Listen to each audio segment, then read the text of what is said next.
Dr. Nisha Botchway, the esteemed Dean of Humphrey School of Public Affairs. Dr. Botchway brings with her a wealth of expertise and profound commitment to public service and urban planning. Her leadership at the Humphrey School is characterized by innovation, inclusivity, and a steadfast dedication to addressing complex societal challenges through research and policy. Dr. Botchway's academic journey is distinguished by her groundbreaking research in health equity, community development, and built environment. Under her guidance, the Humphrey School of Public Affairs continues to be a beacon of excellence in education, research, and community engagement. Dr. Botchway's vision for the future underscores the importance of collaboration, innovation, and deep-seated commitment to improving the lives of people globally and here in Minnesota. Please join me in welcoming Dr. Nisha Botchway, a visionary leader and catalyst of positive change in public affairs.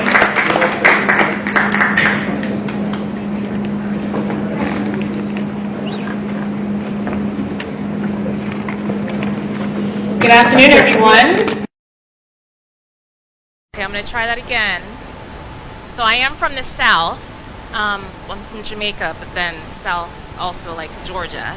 And we do the call and response. And I know we know the call and response. So I'm going to try it again. Good afternoon, everyone. Wonderful. It is a pleasure to join you here on this important event hosted by the Minnesota Institute of Horn of Africa Studies and the Women of the Horn. This afternoon, I am just going to share a little bit of a reflection and hope to tie together some ideas about what we are doing at the Humphrey School that I think would interest this esteemed audience.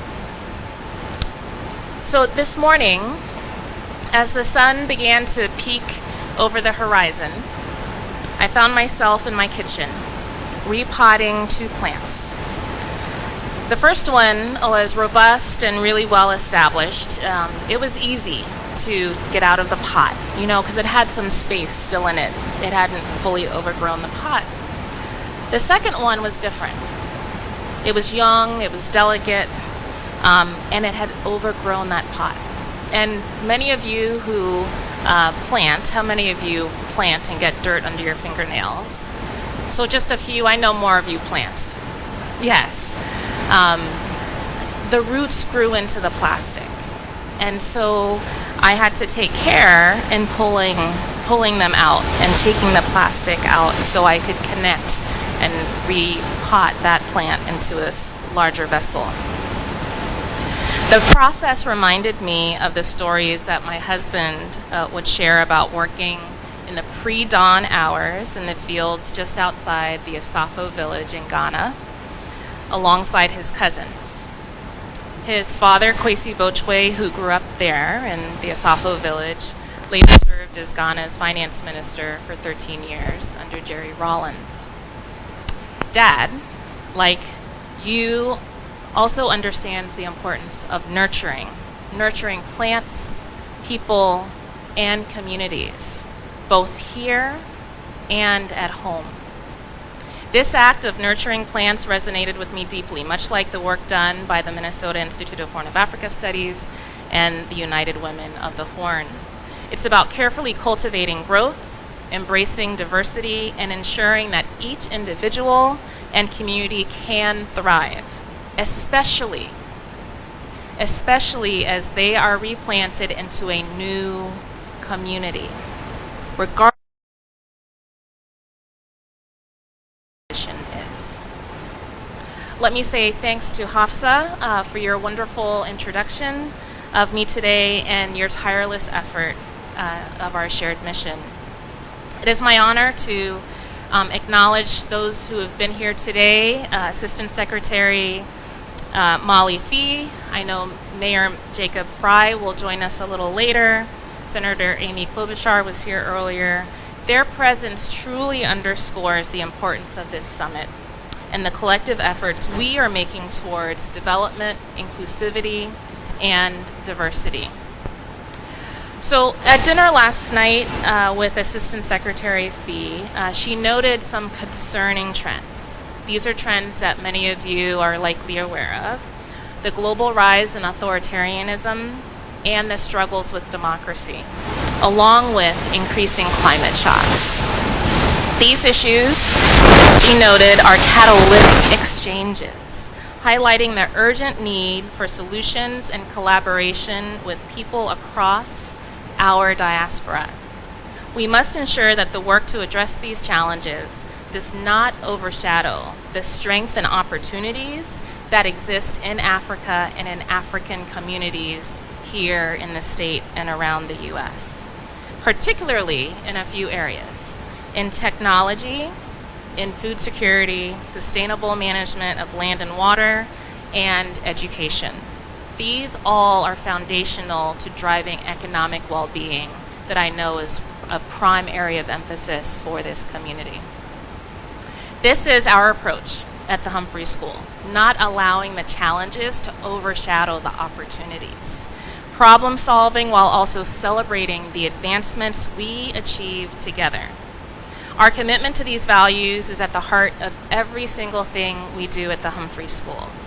We strive to foster an environment where diverse perspectives are not only welcomed, but also essential to our collective. We are proud to be home of the Humphrey International Fellows Program, which started in 1978, 46 years ago, to honor the Senator and Vice President Hubert H. Humphrey. We have about 6,000 Humphrey International Fellows across the world. Around 200 are in the Horn of Africa alone. And this program exemplifies our dedication to cultivating global leaders committed to development, human rights, and social justice, all areas that we too are committed to. Our Master of Development Practice program prepares young professionals for careers in sustainable development, addressing global and local challenges with a blend of theory and practice. Students engage with real-world issues that exist here and across the water, like poverty, social and environmental justice, climate change, and gaining skills to make meaningful worldwide contributions. Similarly, our Master of Human Rights program empowers students to tackle global rights challenges through research, policy analysis, and advocacy. The MHR program provides a strong foundation in human rights approaches and field experience supporting emerging leaders in creating innovative solutions. I'd like to share just a story about two of our alum, two you may be familiar with. The first is Joy Musimi, an MHR alum from Kenya. She pursued her human rights work practicing law and volunteering for NGOs. During her time at our school, she completed internships at the ACLU of Minnesota and Alight, focusing on immigrant and reproductive rights and assisting displaced people. These internships complemented her coursework and solidified her commitment to working with refugees and unprotected minors. Another inspiring story is that of Hortense Manishi. Hortense, an MHR alum from Kenya as well. She practiced law supporting refugees and migrants in sub-Saharan Africa and pursued her dream of solving the root causes of international conflict at the Humphrey School. Now, Hortense not only interned with Advocates for Human Rights, but she also interned in Geneva at the UN Human Commissioner with the UN Human Commissioner for Human Rights, providing invaluable practical experience and brought her closer to her dream to become a UN diplomat. These stories exemplify the intersection of academic excellence, practical experience, and just the hard work that exemplifies and defines the Humphrey School. So beyond these individual achievements, the collective contributions of the East African diaspora have profoundly enriched the University of Minnesota and the state at large. Your cultural richness, intellectual prowess, and community leadership have significantly enhanced our academic environment and societal fabric. Whether through research, entrepreneurship, community service, or cultural initiatives, the East African community has continually demonstrated its vital role in shaping a more inclusive and dynamic Minnesota. Today's gathering underscores the importance of collective collectivity promoting the well-being of this very community, both here and in East Africa. It is a testament to the power of unity, dialogue, and collaboration in addressing the challenges we face and seizing those opportunities, not just focusing on the challenges that are before us. And so by coming together, we create a more robust, inclusive, and sustainable community. At the Humphrey School, we are a part of this mission, of your mission. We are committed to providing the tools, knowledge, and support needed to empower you leaders from all backgrounds to create positive change. Our work is enriched by diverse voices and experiences of your community. And so as I close, I am reminded of a quote by our namesake, really an idea that sparks inspiration for me, and I hope it does for you. Vice President Humphrey said, "The moral test of government is how that government treats those who are in the dawn of life, the children, those who are in the twilight of life, the elderly, and those who are in the shadows of life, the sick, the needy, and the handicapped." How do we rate on that moral test? And how do we support our governments so they truly can address the dawn, the twilight, and those who are in the shadows? Just as the young plant I repotted this morning needed careful attention and a new environment to thrive, so do our communities benefit from being transplanted into new, nurturing environments. Here in Minnesota, we have found fertile ground for growth where we're able to maintain our deep connections to the Horn of Africa. Together we thrive and contribute to a more inclusive and prosperous future. Thank you all for being here today, for your ongoing contributions to our shared goals.